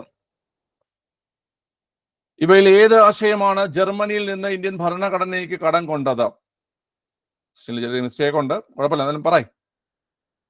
ഈ ക്വസ്റ്റ്യൻ നിങ്ങൾ ശ്രദ്ധിച്ചോണേ വളരെ. നമ്മള് അടിയന്തരാവസ്ഥ എന്നൊരു ആശയം നമ്മൾ കടമെടുത്തിരിക്കുന്നത് എവിടെ നിന്നല്ല? ജർമ്മനി എന്നല്ല നമ്മൾ കടമെടുത്തിരിക്കുന്നത്. 1935 ഗവൺമെന്റ് ഓഫ് ഇന്ത്യ ആക്ടിൽ നിന്നാണ് കേട്ടോ. ഗവൺമെന്റ് ഓഫ് ഇന്ത്യ ആക്ടിൽ നിന്നാണ് നമ്മളിത് കടമെടുത്തിരിക്കുന്നത്. 35 ഗവൺമെന്റ് ഓഫ് ഇന്ത്യ ആക്ടിൽ നിന്നാണ് കടമെടുത്തിരിക്കുന്നത്. പക്ഷേ അടിയന്തരാവസ്ഥ കാലത്ത് മൗലിക അവകാശങ്ങൾ റദ്ദ് ചെയ്യപ്പെടും. മനസ്സിലായ? അടിയന്തരാവസ്ഥ കാലത്ത് മൗലിക അവകാശങ്ങൾ റദ്ദ് ചെയ്യുമെന്ന ആശയമാണ് നമ്മൾ എവിടെ നിന്നെടുത്തിരിക്കുന്നത്? ജർമ്മനിയിൽ നിന്ന് കടമെടുത്തിരിക്കുന്നത്. അടിയന്തരാവസ്ഥ എന്ന ആശയം അത് ചോദിച്ചതാണ്, +2 ലെവലിൽ ചോദിച്ചു. പല ആൾക്കാരും തെറ്റിച്ച ക്വസ്റ്റ്യൻ ആണ്. അടിയന്തരാവസ്ഥ എന്നൊരു ആശയം നമ്മൾ കടമെടുത്തിരിക്കുന്നത് 35 ഗവൺമെന്റ് ഓഫ് ഇന്ത്യ ആക്ട് പ്രകാരവും. എന്നാൽ അടിയന്തരാവസ്ഥ കാലത്ത് മൗലിക അവകാശങ്ങൾ റദ്ദ് ചെയ്യപ്പെടും എന്ന ആശയം നമ്മൾ കടമെടുത്തിരിക്കുന്നത് അതാണ് ഈ ജർമ്മനിയിൽ നിന്ന് കടമെടുത്തിരിക്കുന്നത്. ഓർത്തിരിക്കുക. ഓക്കെ, ജർമ്മനി കേട്ടോ, ജർമ്മനി. ഓക്കെ, ഓപ്ഷൻ എ എടുക്കാം, കുഴപ്പമില്ല. അടുത്ത, ഇന്ത്യൻ ഭരണഘടനയുടെ ഏത് അനുച്ഛേദത്തിലാണ് സ്വത്തവകാശത്തെ കുറിച്ച് പ്രതിപാദിക്കുന്നത്? വളരെ 300A സ്വത്തവകാശത്തെ കുറിച്ച് പരാമർശിക്കുന്നത് അല്ലേ? ഞാൻ പറയുന്നു സ്വത്തവകാശം ഒരു അവകാശമാണ്. ശരിയോ തെറ്റോ? സ്വത്തവകാശം ഒരു അവകാശമാണെന്ന് പറഞ്ഞാൽ ശരിയോ തെറ്റോ? ശരിയാണ്. പക്ഷെ എന്തല്ല സ്വത്തവകാശം? സ്വത്തവകാശം ഒരു മൗലിക അവകാശമല്ല, അല്ലേ? മൗലിക അവകാശമല്ല. അതായത് ഒരു പൗരന് ഒരു രീതിയിൽ നിഷേധിക്കാൻ പാടില്ലാത്ത അവകാശത്തെയാണ് നമ്മൾ മൗലിക അവകാശം എന്ന് പറയുന്നത്. അതായത് ആ തരത്തിൽ നോക്കുകയാണെങ്കിൽ സ്വത്തവകാശം ഒരു മൗലിക അവകാശമല്ല, അതൊരു നിയമാവകാശമാണ് കേട്ടോ. സ്വത്തവകാശം എന്ന് പറഞ്ഞു കഴിഞ്ഞാൽ ഒരു നിയമാവകാശമാണ്. ഓക്കെ, ക്ലിയർ ആണല്ലോ? മൗലിക അവകാശമല്ല, നിയമാവകാശമാണ്. ഇലക്ഷന് വോട്ട് ചെയ്യുക എന്ന് പറഞ്ഞാൽ മൗലിക അവകാശമാണോ അവിടെ? ആണോ? അല്ല, അത് നമ്മുടെ ഒരു രാഷ്ട്രീയ അവകാശമാണ്. അതൊരു രാഷ്ട്രീയ അവകാശമാണ്. ഓക്കെ, പദവികൾ വഹിക്കുക എന്ന് പറഞ്ഞാൽ മൗലിക അവകാശമാണോ? പദവികൾ വഹിക്കുക എന്ന് പറഞ്ഞാലും നമുക്കതൊരു മൗലിക അവകാശമല്ല, അതൊരു രാഷ്ട്രീയ അവകാശമാണ്. ഓക്കെ, നിയമനങ്ങളിൽ സമത്വം പാലിക്കുക എന്ന് പറഞ്ഞാൽ അതൊരു മൗലിക അവകാശമാണോ?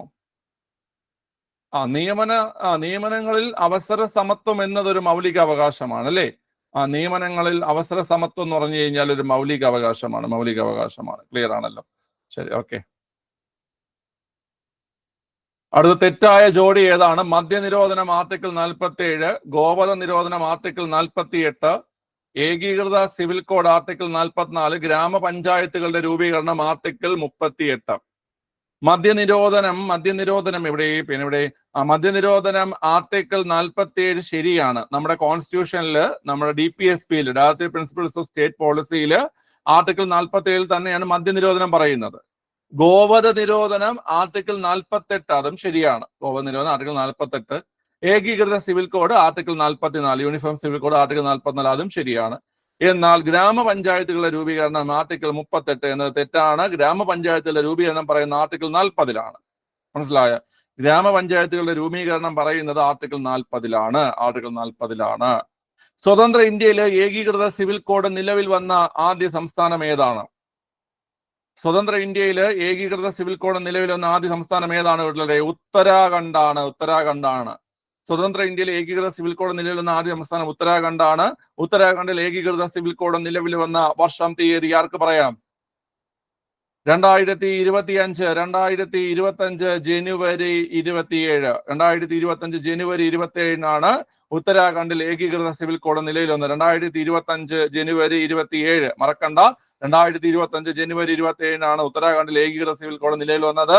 ഉത്തരാഖണ്ഡ് മുഖ്യമന്ത്രിയുടെ പേര് ആരാ ആദ്യം കമന്റ് ചെയ്യുന്നേ? ഉത്തരാഖണ്ഡ് മുഖ്യമന്ത്രി പുഷ്കർ സിംഗ് ധാമി. പുഷ്കർ സിംഗ് ധാമി. പുഷ്കർ സിംഗ് ധാമി. പുഷ്കർ സിംഗ് ധാമി. പുഷ്കർ സിംഗ് ധാമി. പുഷ്കർ സിംഗ് ധാമിയാണ് ഉത്തരാഖണ്ഡ് മുഖ്യമന്ത്രി. ഉത്തരാഖണ്ഡ് മുഖ്യമന്ത്രി പുഷ്കർ സിംഗ് ധാമിയാണ്. പുഷ്കർ സിംഗ് ധാമിയാണ്. ഓക്കെ, ക്ലിയർ ആണല്ലോ. എന്നാൽ നമ്മുടെ ഇന്ത്യയുടെ രൂപീകരണം മുതൽ തന്നെ അല്ലെങ്കിൽ സ്വതന്ത്ര ലബ്ധിക്ക് മുമ്പ് തന്നെ ഏകീകൃത സിവിൽ കോഡ് നിലവിലുള്ള സംസ്ഥാനം ഏതാണ്? അതെ, പോർച്ചുഗീസുകാരുടെ കാലഘട്ടം മുതൽ തന്നെ പോർച്ചുഗീസ്, നമുക്കറിയാം ഗോവയിൽ ഉണ്ടായിരുന്നത് പോർച്ചുഗീസുകാരാണ് അല്ലെ. പോർച്ചുഗീസുകാരുടെ കാലം മുതൽ തന്നെ ഏകീകൃത സിവിൽ കോഡ് നിലവിലുള്ള സംസ്ഥാനമാണ് ഏത്? ഗോവ. പോർച്ചുഗീസുകളുടെ കാലം മുതൽ തന്നെ ഏകീകൃത സിവിൽ കോഡ് നിലവിലുള്ള സംസ്ഥാനമാണ് ഏത് പിള്ളേരെ?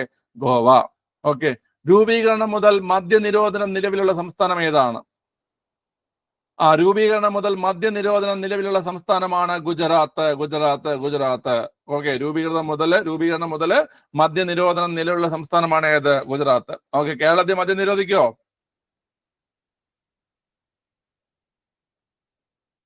നിരോധിക്കണമെന്ന് നിങ്ങൾ എത്ര പേര് ആഗ്രഹിക്കുന്നുണ്ട്? ആഗ്രഹിക്കുന്നുണ്ടോ? ആഗ്രഹിക്കുന്നുണ്ടെങ്കിൽ നിങ്ങൾ വേറെ ഏതെങ്കിലും നാട്ടിൽ പോയി ജോലി നേടേണ്ടി വരും. നിങ്ങൾക്ക് ജോലിക്ക് കയറുമ്പോൾ ശമ്പളം തരണമെങ്കിൽ ഈ സാധനം വിറ്റാലേ പറ്റത്തുള്ളൂ. അങ്ങ് പറയാണ്. ഓക്കെ. മദ്യം വിറ്റോട്ടെ, പക്ഷെ നമ്മളെ കുടുംബക്കാരും വാങ്ങിച്ച് കുടിച്ച് അലുമ്പുണ്ടാക്കരുത് നമുക്ക് പ്രാർത്ഥിക്കാം. അത്രേ ഉള്ളൂ.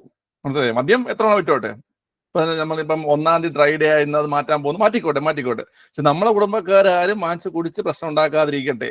വിദേശികൾ വന്ന് വാങ്ങി കുടിക്കട്ടെ, ബംഗാളികൾ വന്ന് വാങ്ങി കുടിക്കട്ടെ. അവന്മാർ കുടിച്ചാലും പ്രശ്നം ഉണ്ടാക്കാതിരുന്നാൽ മതി നമുക്ക്. മനസ്സിലായ? കുടിക്കട്ടെ. ഓക്കെ, കുടിക്കട്ടെ. അടുത്ത, ഇന്ത്യയിൽ ആദ്യമായി പോക്കറ്റ് വീറ്റോ ഉപയോഗപ്പെടുത്തിയ രാഷ്ട്രപതി ആരാണ്? Pocket veto. ബംഗാളി എന്ന് പറയാൻ പാടില്ല, അത് ഭരണഘടന ലംഘനമാണ്. എന്നെ പിടിച്ചോണ്ട് പോകുന്നു. ഓക്കെ. ആർട്ടിക്കിള് അതങ്ങനെ പറയാൻ പാടില്ല. നമ്മളിപ്പം ആർട്ടിക്കിൾ 15 പറയുന്നുണ്ടല്ലേ. ആർട്ടിക്കിൾ 15 നമ്മൾ പറയുന്നുണ്ട് മതം, വർഗം, ജാതി, ഭാഷ, പിന്നെ ജന്മസ്ഥലം, ഇതിന്റെ ഒന്നും പേരിൽ ആരെയും നമ്മൾ വിവേചനം പറയാൻ പാടില്ല, കാണിക്കാൻ പാടില്ല എന്നൊക്കെയാണ് പറയുന്നത് കേട്ടാ. ഓക്കെ, അങ്ങനെ പറയാൻ പാടില്ല. അതിഥി തൊഴിലാളികൾ. ഓക്കെ, ശരി. ഗ്യാനി സെയിൽ സിംഗ് ആണ് വീറ്റോ പവർ, അതായത് ഈ പോക്കറ്റ് വീറ്റോ പ്രയോഗിച്ചിട്ടുള്ളത്. ഗ്യാനി സെയിൽ സിംഗ് ആണ്. കോൾ എടുത്തോ. ഓക്കെ. ഇവിടെ ഗ്യാനി സെയിൽ സിംഗ് ഏത് ബില്ലിലാണ് അല്ലെങ്കിൽ ഏത് ആക്ടിലാണ് പ്രയോഗിച്ചത് വീറ്റോ, പോക്കറ്റ് വീറ്റോ? ഏത് ആക്ടിലാ? ആർക്ക് പറയാം? 1986 post office amendment bill. 1986 post office amendment ബില്ലിലാണ് ഏത് വീറ്റോ പ്രയോഗിക്കുന്നത്? പോക്കറ്റ് വീറ്റോ പ്രയോഗിക്കുന്നത്. ആരാണ്? ഗ്യാനി സെയിൽ സിംഗ് ആണ് പ്രയോഗിക്കുന്നത് പോക്കറ്റ് വീറ്റോ. ഓക്കെ, ക്ലിയർ ആണല്ലോ. ശരി, ഓക്കെ. അടുത്ത് തെറ്റായ പ്രസ്താവന ഏതാണ്? ഒന്ന് കണ്ടുപിടിച്ചേ. വേദാധികാര നിരൂപണം എന്ന കൃതി രചിച്ച ചട്ടമ്പി സ്വാമികളാണ്. ഇന്ത്യയുടെ മഹാനായ പുത്രൻ എന്ന അയ്യങ്കാളി വിശേഷിപ്പിച്ചത് ഇന്ദിരാഗാന്ധിയാണ്. ആത്മവിദ്യ, കാഹളം, ശിവയോഗ വിലാസം എന്നീ മാസികകൾ ആരംഭിച്ചത് ബ്രഹ്മാനന്ദ ശിവയോഗിയാണ്. ഗുരുവിന്റെ ഗുരു അല്ലെങ്കിൽ ഗുരുക്കന്മാരുടെ ഗുരു എന്നറിയപ്പെടുന്ന തൈക്കാട് അയ്യയാണ്. ഓക്കെ, അപ്പോൾ ഇവിടെ തെറ്റായിട്ടുള്ളത് ഓപ്ഷൻ സി ആണ്. ആത്മവിദ്യ, കാഹളം, ശിവയോഗ വിലാസം ആരാണ് എഴുതിയത്? ആരാണ്ടാ? വാഗ്ഫടാനന്ദനാണല്ലേ. വാഗ്ഫടാനന്ദനാണ് കേട്ടോ. വാഗ്ഫടാനന്ദന്റെതാണ് ആത്മവിദ്യ കാഹളം. ഓക്കെ. അവശത അനുഭവിക്കുന്ന ജനവിഭാഗ മോചനത്തിനായി അടിലഹള എന്നറിയപ്പെടുന്ന പ്രക്ഷോഭം നടത്തിയത് ആരാണ്? അടിലഹള പൊയ്കയിൽ യോഹന്നാൻ അല്ലെങ്കിൽ കുമാരഗുരുദേവൻ. അടിലഹള പൊയ്കയിൽ യോഹന്നാൻ അല്ലെങ്കിൽ കുമാരഗുരുദേവൻ. ഓക്കെ, ക്ലിയർ ആണ്. അടുത്ത ചോദ്യം, ഇവയിൽ ഏത് കോട്ടയാണ് കേരളത്തിന് പുറത്ത് സ്ഥിതി ചെയ്യുന്നത്?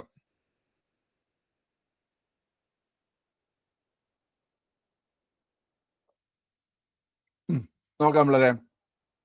സെന്റ് ആഞ്ചലോ കോട്ട എവിടെയാ? സെന്റ് ആഞ്ചലോ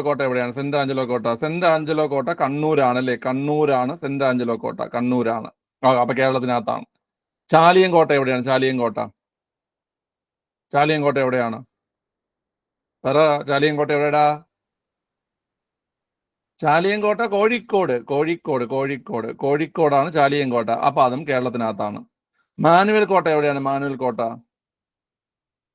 മാനുവൽ കോട്ട, മാനുവൽ കോട്ട എറണാകുളമാണ്. അപ്പൊ അതും കേരളത്തിനകത്ത്. വട്ടക്കോട്ട എവിടെയാണ്? വട്ടക്കോട്ട, വട്ടക്കോട്ട തമിഴ്നാട് കന്യാകുമാരി ജില്ലയിലാണ് കേട്ടോ. കന്യാകുമാരി ജില്ലയിലാണ്, കന്യാകുമാരി ജില്ലയിലാണ് വട്ടക്കോട്ട സ്ഥിതി ചെയ്യുന്നത്. അപ്പം കേരളത്തിന് വെളിയിലുള്ള കോട്ടയാണ് വട്ടക്കോട്ട. വട്ടക്കോട്ട, വട്ടക്കോട്ട പണിയിപ്പിച്ച് മാർത്താണ്ഡവർമ്മയല്ലേടേ?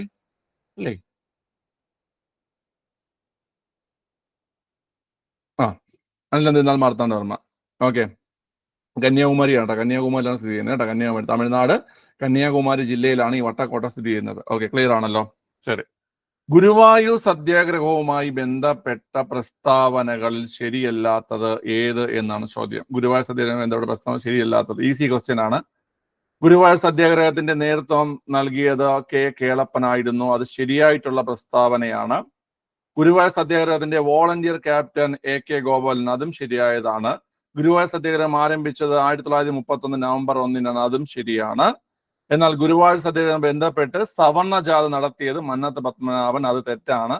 സവർണജാഥ നടത്തിയതൊക്കെ ആര് തന്നെയാണ്? മന്നത്ത് പത്മനാഭൻ തന്നെയാണ്. പക്ഷെ അത് ഏതുമായി ബന്ധപ്പെട്ടിട്ടാണ്? വൈക്കം സത്യാഗ്രഹവുമായി ബന്ധപ്പെട്ടിട്ടാണ് സവർണജാഥ നടത്തിയത്. ഓക്കെ, ക്ലിയർ ആണല്ലോ? ഈ ഗുരുവായൂർ സത്യാഗ്രഹവുമായി ബന്ധപ്പെട്ടിട്ട് നമ്മുടെ ഇദ്ദേഹം, അതായത് നമ്മുടെ കെ കേളപ്പൻ എന്ത് ചെയ്യുന്നറിയാവോ? നമ്മുടെ 32 സെപ്റ്റംബർ മാസത്തില് അദ്ദേഹം എന്ത് നടത്തി? ഒരു നിരാഹാരം നടത്തി കേട്ടോ. ഓക്കെ, സെപ്റ്റംബർ മാസം 22-ന് നിരാഹാരം ആരംഭിച്ചിട്ട് 22 21 ഡേറ്റ് എന്ന് തോന്നുന്നത്. നമ്മൾ പരീക്ഷ ചോദിച്ചപ്പോഴാണ് 22 ഇട്ടത്. പക്ഷെ അത് ഇത് ഓർത്ത് വെച്ചിരുന്നാ കേട്ടോ. അതായത് സെപ്റ്റംബർ മാസം മുതൽ ഒക്ടോബർ 2 വരെ, ഒക്ടോബർ 2 പരീക്ഷ ചോദിച്ചു, LDK ചോദിച്ചു, വീണ്ടും ചോദിക്കും. 2-3 തവണ ചോദ്യം വന്നു. ഒക്ടോബർ 2 വരെ ഇദ്ദേഹം എന്ത് ചെയ്യുന്നറിയാവോ? ഈ നിരാഹാരം നടത്തി, അതായത് ഗുരുവായൂർ ക്ഷേത്രത്തിന്റെ ഫ്രണ്ടില്. ഓക്കെ, ഇതിന്റെ മതിയാക്കി. എപ്പോഴാണ് മതിയാക്കിയത്? ആരിടപെട്ടപ്പോഴാണ് മതിയാക്കിയത്? ഗാന്ധിജി ഇടപെട്ട്. ഇങ്ങനെ തട്ടിപ്പോന്നായപ്പോ ഗാന്ധിജി ഇടപെട്ടിട്ട് പറഞ്ഞു, നിർത്തിക്കോ നിന്റെ പരിപാടി എന്ന് പറഞ്ഞിട്ട് അദ്ദേഹം എന്ത് ചെയ്തു? അത് മതിയാക്കി. ക്ലിയർ ആണല്ലോ? ശരി. ബർത്ത്ഡേ ഗിഫ്റ്റ് ആയിട്ട് നാരങ്ങളോ കൊണ്ട് കൊടുത്ത് മതിയാക്കിപ്പിച്ച് ഓർത്ത് വെച്ചിരുന്നാൽ മതി. ഓക്കെ, ഒക്ടോബർ 2 ഗാന്ധിജിയുടെ ബർത്ത്ഡേ അല്ലേ? ഗാന്ധിജിയോടൊപ്പം ബർത്ത്ഡേ ആഘോഷിച്ചിരുന്ന ഒരു പ്രധാനപ്പെട്ട ഒരു വ്യക്തിയെ പേര് പറയാൻ പറ്റുമോ നിങ്ങൾക്ക്? ഗാന്ധിജിയോടൊപ്പം ജന്മദിനം ആഘോഷിച്ചിരുന്ന നമ്മുടെ ഒരു പ്രധാനമന്ത്രി ഉണ്ട്. ആരാണ് കുട്ടികളെ? ലാൽ ബഹദൂർ ശാസ്ത്രിയാണ്. ലാൽ ബഹദൂർ ശാസ്ത്രി. ജിന്നയുടെയും ബർത്ത്ഡേ അന്നാണോടെ? ആണോ?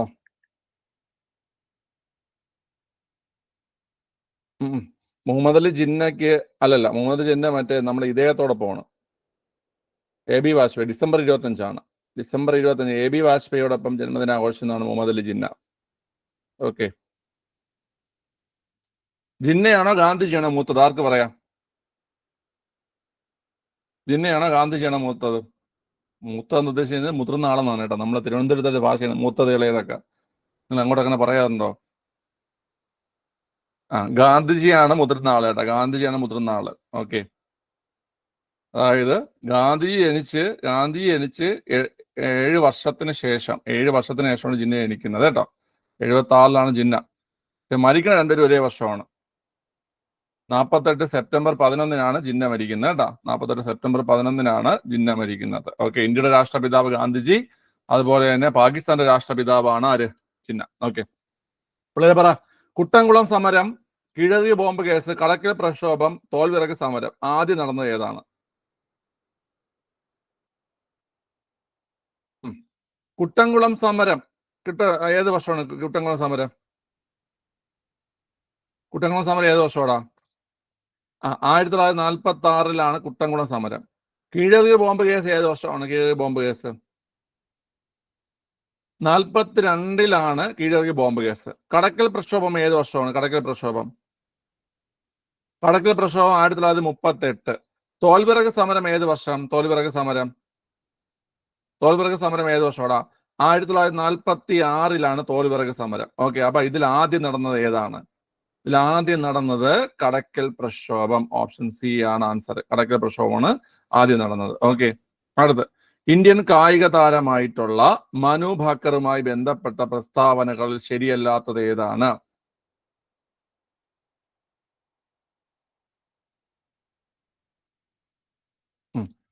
ഈസി ക്വസ്റ്റ്യൻ ആണ്, നമുക്ക് താഴ്ന്നു വരാം. വനിതകളുടെ 10 metre air pistol mixed team നമ്മൾ പഠിച്ചിട്ടുള്ളത് തന്നെയാണ്. ഇതിലാണ് മനു ഭാക്കറിന് മെഡൽ കിട്ടിയത് അല്ലേ? ഓക്കെ, വനിതകളുടെ 10 metre air pistol mixed team ഒന്ന് ടീമായിട്ട് മത്സരിച്ചപ്പോഴാണ് മെഡൽ കിട്ടിയത്. അടുത്ത് പാരീസ് ഒളിമ്പിക്സിൽ ഇരട്ട വെങ്കല മെഡലുകൾ നേടിയ കായിക താരമാണ് മനു ഭാക്കർ. സ്വാതന്ത്ര്യാനന്തര ഇന്ത്യയിൽ ഒരു ഒളിമ്പിക്സിൽ 2 മെഡൽ നേടുന്ന ആദ്യ ഇന്ത്യൻ കായിക താരമാണ് മനു ഭാക്കർ.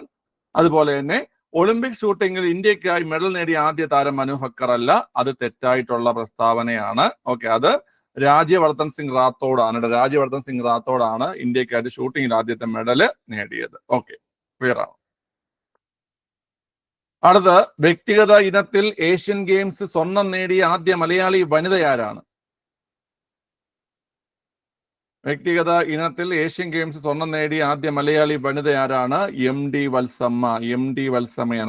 വത്സമ്മയാണ് അതിന്റെ ആൻസർ. ഓക്കെ, ക്ലിയർ ആണ്. അടുത്ത, ഇന്ത്യയിലെ ആദ്യത്തെ സൈബർ പോലീസ് സ്റ്റേഷൻ ഏത് നഗരത്തിലാണ്? സൈബർ പോലീസ് സ്റ്റേഷൻ എവിടെയാണ്?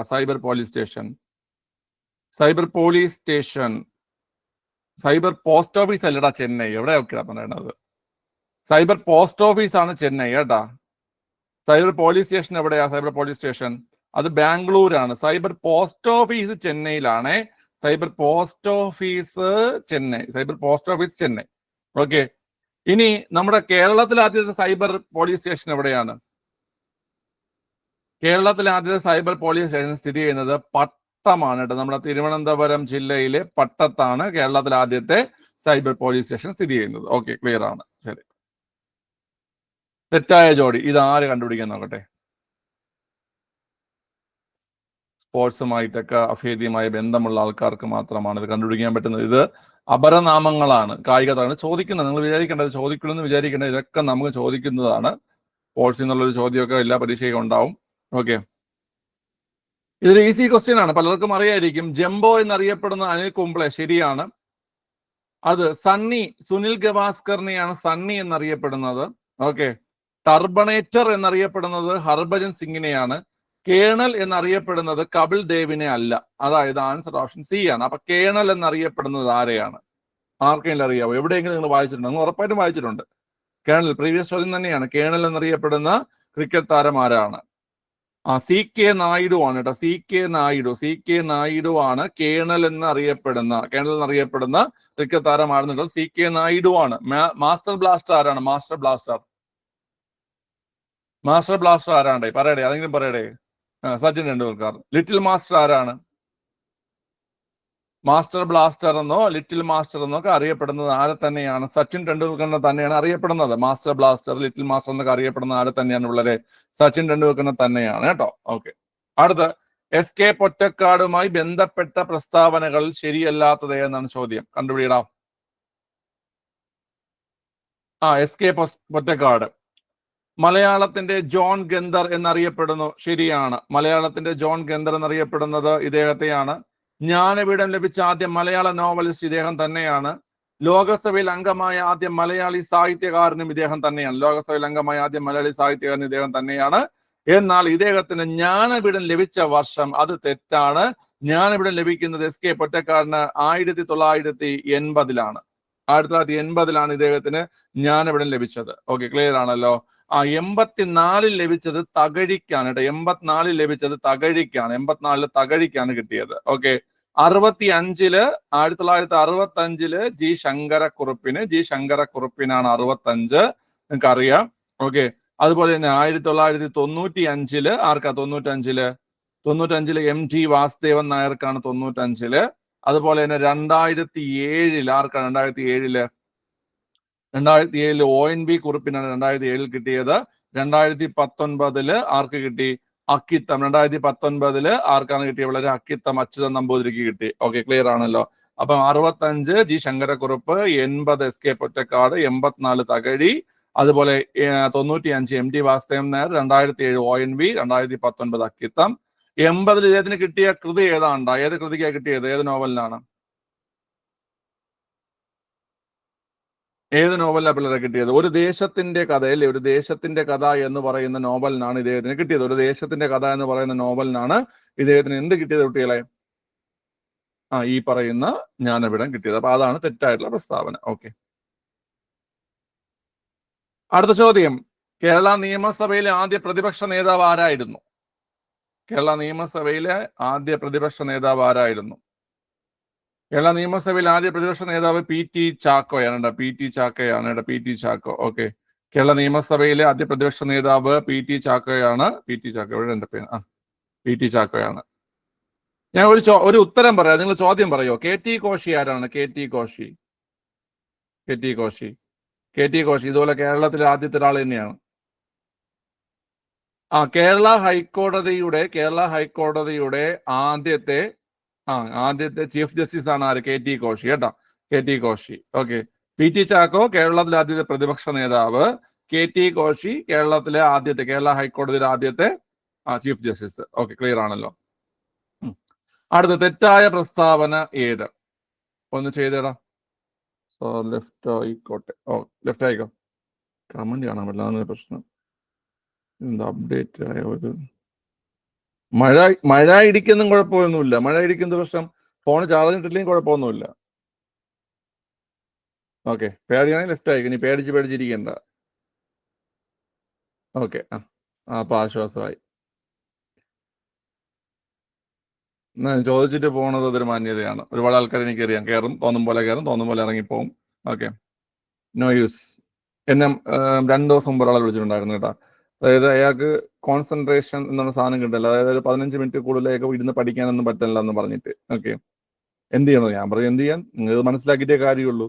കുറച്ചു നേരം ഇരുന്ന് പഠിച്ച് ഇത് വേണ്ട. ഇപ്പൊ തന്നെ എനിക്കിതിൽ ഒരുപാട് ആൾക്കാരറിയാം. കൃത്യമായിട്ട് എല്ലാ ദിവസവും നമ്മൾ റിവിഷൻ, ഇപ്പൊ അത് 1 മണിക്കൂർ ആയിക്കോട്ടെ, 1.5 മണിക്കൂർ ആയിക്കോട്ടെ, 2 മണിക്കൂർ ആയിക്കോട്ടെ, എത്ര സമയം വേണോ റിവിഷൻ അറ്റൻഡ് ചെയ്യുന്ന ഒരുപാട് കുട്ടികളുണ്ട്. ഓക്കെ, അവർ റിസൾട്ട് ഉണ്ടാക്കുന്നുമുണ്ട് അവര്. ഇത് വേണ്ട ഒരു പരിപാടിയാണ്. നമുക്ക് കുറച്ചൊരു ക്ഷമ, കുറച്ച് നമുക്കൊന്ന് നമ്മുടെ മൈൻഡ് കൺട്രോൾ ചെയ്ത് ഇരിക്കാനുള്ള ഇതിനെല്ലാം ഉപരി നമുക്കിത് ഇഷ്ടപ്പെടാൻ പറ്റണം. മനസ്സിലായ? ഇത് ഇഷ്ടപ്പെട്ട് ഇങ്ങനെ ഓരോ ചോദ്യത്തിന് ഉത്തരം കണ്ടുപിടിക്കാനും അത് റെസ്പോണ്ട് ചെയ്ത് പറയാനൊക്കെ ഉള്ള ഇതുണ്ടാക്കിയെടുക്കണം. ഓക്കെ, ക്ലിയർ ആണല്ലോ? ശരി, അത് ഉണ്ടാക്കിയെടുക്കുമ്പോൾ നിങ്ങൾക്ക് ഓട്ടോമാറ്റിക് ആയിട്ട് റിസൾട്ടുകൾ വരും. ഓക്കെ, ശരി. അപ്പൊ നമുക്ക് ഒരുപാട് റിസൾട്ടുകൾ ഒരുപാട് ആൾക്കാർക്ക് നമുക്ക് കിട്ടുവാണ്. അതായത് പലതും ഇപ്പൊ തന്നെ നമുക്ക് പല ആൾക്കാർ നമുക്ക് തന്നെ ഇപ്പൊ LGS ആയിട്ട് കയറിയ ആൾക്കാർ ഇപ്പൊ LD ആയിട്ട് മാറിയിട്ടുണ്ട്. അവർ തന്നെ വേറെ ലിസ്റ്റിലുള്ള ആൾക്കാരുണ്ട്. ഇപ്പൊ തന്നെ നിങ്ങളുടെ ജോബിൻ സാറിന് അഡ്വൈസ് ആയിട്ടുണ്ട്. ജോബിൻ സാർ ഇനി ഒരു മാസത്തിനകത്ത്, അതായത് ഏപ്രിലിൽ ഷാനുവിന്റെ ബാച്ച് ഇറങ്ങും. അപ്പൊ ഏപ്രിലിൽ അടുത്ത് നമ്മളെ ജോബിനൊക്കെ ജോലിക്ക് കയറും. ജോബിൻ തന്നെ ഒരുപാട് ലിസ്റ്റുകളുണ്ട് ഇപ്പം. മനസ്സിലായില്ലേ? ആദ്യമൊക്കെ പരാജയപ്പെട്ട് പോയിട്ടുള്ള ആൾക്കാരാണ് ജോബിനൊക്കെ. മനസ്സിലായില്ല? അപ്പൊ അതുപോലെയാണ് ആദ്യമൊക്കെ പരാജയപ്പെട്ടു. പക്ഷെ ഒരു നിരാശ എന്നുള്ള സാധനം അങ്ങനെ അവനെ പൊക്കി പറയണല്ല കേട്ടോ. അവനൊരു നിരാശ എന്ന സാധനം ഞാൻ അവനങ്ങനെ കണ്ടിട്ടില്ല. അവനിങ്ങനെ എല്ലാം അതിൻ്റെതായ രീതിയിൽ എടുക്കുന്ന ഒരാളാണ്. മനസ്സിലായില്ലേ? എന്ന് വെച്ചാൽ ഓക്കെ, അത് പോയി, കുഴപ്പമില്ല. പക്ഷെ അത് അവനെ അറിയാം. അവൻ ഈ ഒരു പ്രോസസ്സ് കണ്ടിന്യൂസ് ആയിട്ട് അവൻ ചെയ്യുന്ന സമയത്ത് അവന് റിസൾട്ടുകൾ ഉണ്ടാവും. അപ്പൊ ഒരുപാട് ലിസ്റ്റുകൾ ഉണ്ടാവും. ഓക്കെ, ശരി. ഓക്കെ, അടുത്ത് നോക്കിയോ. തെറ്റായ പ്രസ്താവന ഏത് എന്നാണ് ചോദ്യം. കിട്ടിയായിരുന്ന ഉത്തരം കേരള നിയമസഭയിലെ ആദ്യ വനിതാ പ്രോട്ടൈം സ്പീക്കർ റോസമ്മ പുന്നൂസ് ആണ്. ശരിയാണോ? ശരിയാണ്. ഓക്കെ, മുഖ്യമന്ത്രി സ്ഥാനം വഹിച്ച ശേഷം ഉപമുഖ്യമന്ത്രിയായ വ്യക്തിയാണ് PK വാസുദേവൻ നായർ. അത് ശരിയാണോ? മുഖ്യമന്ത്രി സ്ഥാനം വഹിച്ചതിന് ശേഷം ഉപമുഖ്യമന്ത്രി ആയിട്ടുണ്ടോ അദ്ദേഹം? മുഖ്യമന്ത്രി സ്ഥാനം വഹിച്ചിട്ട് ഇല്ല, അത് CH മുഹമ്മദ് കോയയാണ് കേട്ടോ. CH മുഹമ്മദ് കോയയാണ്. മുഖ്യമന്ത്രി ശേഷം ഉപമുഖ്യമന്ത്രി ആയിട്ടുള്ളത് CH മുഹമ്മദ് കോയയാണ് കേട്ടോ. ഇദ്ദേഹം പ്രതിപക്ഷ നേതാവൊക്കെ ആയിട്ടുണ്ട്, പ്രതിപക്ഷ നേതാവ് മന്ത്രിയൊക്കെ ആയിട്ടുണ്ട്. പക്ഷെ മുഖ്യമന്ത്രി ആയതിനു ശേഷം ഇദ്ദേഹം എന്തായിട്ടില്ല? ഉപമുഖ്യമന്ത്രി ആയിട്ടില്ല. അതിന്റെ ആൻസർ CH മുഹമ്മദ്. അപ്പൊ രണ്ടാമത്തെ പ്രസ്താവനയാണ് തെറ്റായത്. ഓക്കെ, അപ്പൊ കേരള നിയമസഭയുടെ ആദ്യ പ്രോട്ടൈം സ്പീക്കർ റോസമ്മ പുന്നൂസ് ആണ്. കേരളത്തിൽ ഏറ്റവും കുറഞ്ഞ കാലം മന്ത്രിയായിരുന്നത് MB വീരേന്ദ്രകുമാറാണ്. ഓക്കെ, MB വീരേന്ദ്രകുമാറാണ്. അത് ശരിയായിട്ടുള്ള കാര്യമാണ്. ഏറ്റവും കുറച്ചു കാലം മന്ത്രിയായിട്ടുള്ളത് MB വീരേന്ദ്രകുമാറാണ്. നിയമസഭയുടെ പുറത്ത് വെച്ചിട്ട് സത്യപ്രതിജ്ഞ ചെയ്ത ആദ്യ വ്യക്തി മത്തായി ചാക്കോയാണ് കേട്ടോ. അതും പഠിച്ചു വെച്ചോണം. ഈ പറഞ്ഞ എക്സ്ട്രാ ഇങ്ങനെ കിട്ടുന്ന പോയിന്റിലൊക്കെ ഓർത്തിരിക്കുക. ഇതൊക്കെ നിങ്ങൾക്ക് റെയറായിട്ട് ചോദ്യം വന്നു കഴിഞ്ഞാൽ അറ്റൻഡ് ചെയ്യേണ്ട പോയിന്റ്സുകളാണ്. ഓക്കെ, ഇതെല്ലാവർക്കും അറിയാം. കാരണം റോസമ്മ പുന്നൂസ് ഒക്കെ പലപ്പോഴും ചോദിച്ചിട്ടുണ്ട്. നിയമസഭയിൽ ആദ്യ വനിതാ പ്രോട്ടൈം സ്പീക്കർ റോസമ്മ പുന്നൂസ്. അതുപോലെ തന്നെ ഏറ്റവും കുറഞ്ഞ കാലം മന്ത്രിയായിരുന്നത് എം പി വീരേന്ദ്രൻ. അതൊക്കെ ചോദിച്ചിട്ടുള്ള ചോദ്യങ്ങളാണ്. ബാക്കിയുള്ള ചോദ്യങ്ങളൊക്കെ ഓർത്തിരിക്കുക. മുഖ്യമന്ത്രി സ്ഥാനം വഹിച്ച ശേഷം ഉപമുഖ്യമന്ത്രി ആയത് PK വാസുദേവൻ നായരാണ്. അതുപോലെ നിയമസഭയുടെ പുറത്തൊരു സത്യപ്രതിജ്ഞ ചെയ്ത ആദ്യ വ്യക്തിയുമാരാണ് മത്തായി ചാക്കോയാണ് കേട്ടോ. ഓക്കെ, ഇനി 8 ക്വസ്റ്റ്യൻ കൂടെ ഇപ്പൊ കഴിയും. കേരളത്തിലെ ഏത് സുഗന്ധവ്യഞ്ജനമാണ് പഴയ കാലത്ത് യവനപ്രിയ എന്നറിയപ്പെട്ടിരുന്നത്? യവനപ്രിയ അതേപോലെ യവനപ്രിയ എന്നറിയപ്പെട്ടിരുന്നത് കുരുമുളകാണ്. യവനപ്രിയ കുരുമുളകാണ്. കേരളത്തിൽ വൈദ്യുതി വിതരണം സ്വന്തമായി നടത്തുന്ന ഏക കോർപ്പറേഷൻ ഏതാണ്? വൈദ്യുതി വിതരണം സ്വന്തമായി നടത്തുന്ന ഏക കോർപ്പറേഷൻ തൃശൂർ കോർപ്പറേഷനാണ്. വൈദ്യുതി വിതരണം സ്വന്തമായി നടത്തുന്ന കോർപ്പറേഷൻ തൃശൂർ കോർപ്പറേഷനാണ്. ഓക്കെ. കേരളത്തിലെ ഏക സിംഹ സഫാരി പാർക്കായ മരക്കുന്നം ഏത് വന്യജീവി സങ്കേതത്തിലാണ് ഉൾപ്പെടുന്നത്? ലയൺ സഫാരി പാർക്ക് മരക്കുന്നം എവിടെയാണ് കുട്ടികളെ? അതിപ്പോ ലയണും ഇല്ല, സഫാരി ഇല്ല കേട്ടോ അവിടെ. ഓക്കെ, നെയ്യാറാണ് ആൻസർ. നെയ്യാർ. ഓക്കെ, ക്ലിയർ ആണ്. അടുത്ത്, ചരൽക്കുന്ന് ഏത് ജില്ലയിലെ പ്രധാന ഹിൽ സ്റ്റേഷനാണ്? ചരൽക്കുന്നൊക്കെ പ്രീവിയസ് ചോദ്യമാണ്. ചരൽക്കുന്ന് പത്തനംതിട്ടയിലാണ് ചരൽക്കുന്ന്. കൊച്ചിയെ അറബിക്കടലിന്റെ റാണി എന്ന് വിശേഷിപ്പിച്ചത് ആരാണ്? കൊച്ചിയെ അറബിക്കടലിന്റെ റാണി എന്ന് വിശേഷിപ്പിച്ചത് RK ഷൺമുഖം ചെട്ടി. സ്വതന്ത്ര ഇന്ത്യയിലെ ആദ്യത്തെ ധനകാര്യ മന്ത്രിയായിട്ടുള്ള RK ഷൺമുഖം ചെട്ടിയാണ് കൊച്ചിയെ അറബിക്കടലിന്റെ റാണി എന്ന് വിശേഷിപ്പിച്ചത്. RK ഷൺമുഖം ചെട്ടിയാണ്. ബുക്കർ സമ്മാനം ലഭിച്ച അരുന്ധതി റോയുടെ കൃതി God of small things. Booker സമ്മാനം ലഭിച്ച അരുന്ധതി റോയുടെ കൃതിയാണ് ഗോഡ് ഓഫ് സ്മോൾ തിങ്സ്. അതിന് പശ്ചാത്തലമായി വരുന്ന നദി ഏതാണ്? മീനച്ചിലാറാണ് അരുന്ധതി റോയുടെ ഗോഡ് ഓഫ് സ്മോൾ തിങ്സിലെ പശ്ചാത്തലമായി വരുന്ന നദി. ഓക്കെ, ഈ മീനച്ചിലാറിന്റെ പട്ടണം എന്നറിയപ്പെടുന്നത് ഏതാണ്? മീനച്ചിലാറിന്റെ പട്ടണം എന്നറിയപ്പെടുന്നത് കോട്ടയമാണ്. മീനച്ചിലാറിന്റെ പട്ടണം എന്നറിയപ്പെടുന്നത് ഏതാണ് കുട്ടികളെ? കോട്ടയമാണ്. മീനച്ചിലാറിന്റെ പട്ടണം എന്നറിയപ്പെടുന്നത് കോട്ടയമാണ് കേട്ടോ. ഓക്കെ, ക്ലിയർ ആണ്. ഇവയിൽ പെരിയാറുമായി ബന്ധമില്ലാത്ത അണക്കെട്ട് ഏതാണ്? കണ്ടുപിടിയടാ. നമ്മൾ ഇന്നാൾ ചെയ്തൊരു ക്വസ്റ്റ്യൻ നമ്മൾ വേറെ രീതിയിൽ ക്വസ്റ്റ്യൻ ചെയ്തിട്ടുണ്ടായിരുന്നു. പാലക്കാട് ജില്ലയിലെ അണക്കെട്ട് എന്ന് പറഞ്ഞ് നമുക്കൊരു ചോദ്യം ഉണ്ടായിരുന്നു നമ്മൾ വർക്കൗട്ട് ചെയ്തപ്പോൾ. വളരെ ഇതിൽ നോക്കി എളുപ്പമാണ്. അതായത് കുണ്ടള, അതുപോലെ മാട്ടുപ്പെട്ടി, ചെറുതോണി, ഇതെല്ലാം പെരിയാറുമായി ബന്ധമുള്ളതാണ്. എന്നാൽ പോത്തുണ്ടി ഏതിലാണ്? പോത്തുണ്ടി അത് നമ്മുടെ ഗായത്രി പുഴയിലാണ് കേട്ടോ. ഗായത്രി പുഴയിലാണ്. അത് പാലക്കാട് ജില്ലയിലാണ് ഈ പോത്തുണ്ടി അണക്കെട്ട്. അത് ഗായത്രി പുഴയിലാണ്. ഓക്കെ, പെരിയാർ ഏതൊക്കെ ജില്ലയിലാണ് ഒഴുകുന്നത് അറിയോ? പെരിയാർ ഒഴുകുന്ന ജില്ലകൾ ആർക്ക് പറയാം? പെരിയാർ ഒഴുകുന്ന ജില്ലകൾ പറ. ഇടുക്കി എറണാകുളം. ഓക്കെ, പെരിയാർ ഒഴുകുന്ന ജില്ലകള് ഇടുക്കി, എറണാകുളമാണ്. ഓക്കെ, ഇവയിൽ കൊല്ലം ജില്ലയിലുള്ള വെള്ളച്ചാട്ടം ഏത്? കൊല്ലം ജില്ലയിലുള്ള വെള്ളച്ചാട്ടമാണ് പാലരുവിയാണ് കൊല്ലം ജില്ലയിലുള്ള വെള്ളച്ചാട്ടം. ഓക്കെ, ക്ലിയർ ആണല്ലോ. ശരി, അപ്പം നമ്മൾ 40 ചോദ്യങ്ങൾ കംപ്ലീറ്റ് ആക്കിയിട്ടുണ്ട്.